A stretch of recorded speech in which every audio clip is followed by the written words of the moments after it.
Welcome, Ukraine War Today, EU drone export ban, Putin visits Belarus, massive Russian bombardment. The European Union on Friday banned the export of drone parts to Russia in order to deprive the Kremlin of these weapons and prevent their use against Ukraine. The bloc forbids sending drone engines to Russia and all third countries that could supply Moscow. This measure is one provision in the 9th package of sanctions approved at a European summit in Brussels on Thursday, which came into force today. Iranian-made drones have been used by Russia in recent months to inflict devastating attacks on Ukraine's infrastructure, knocking out power and water for prolonged periods as winter begins to bite. Iran admitted supplying Russia with drones in November but said they were sent before war broke out. Moscow has denied using weapons from the Middle Eastern country.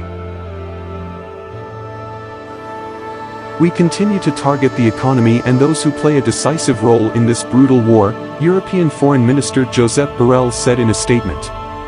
Elsewhere in the sanctions package, Brussels introduced a requirement preventing EU nationals from holding positions in the governing bodies of all legal entities, owned or controlled by the Russian state and located in Russia. 12 people in government, 42 members of the Duma, Russia's parliament, the president and the 9 judges of Russia's constitutional court were targeted by the sanctions. 77 soldiers, including 30 members of the Russian General Staff which coordinates missile fire, 3 members of Putin ally and Chechen leader Ramzan Kadyrov's family were also hit, as well as the wife and a relative of the oligarch Yuri Kovalchuk. Several media personalities, including Boris Korchevnikov and director Nikita Mikhalkov, have been punished for their part in justifying the war against Ukraine.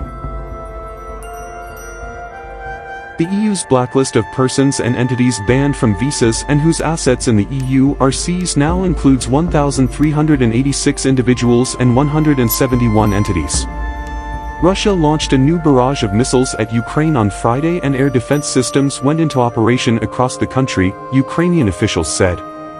Oleksiy Kuleba, the governor of the Kyiv region, said Russia was massively attacking the country. At least 3 people were killed and 9 power-generating facilities were damaged in the strikes.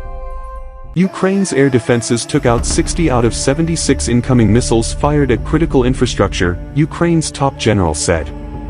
But Ukraine's national energy company says more than half of power consumers across Ukraine were still affected.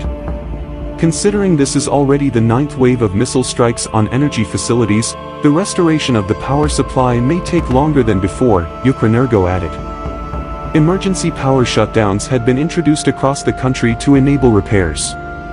In Kryvyi Rih, a residential building was hit, leading to fears that people could be trapped in the rubble. The stairwell was destroyed. 2 people were killed, Regional Governor Valentin Reznichenko wrote on Facebook.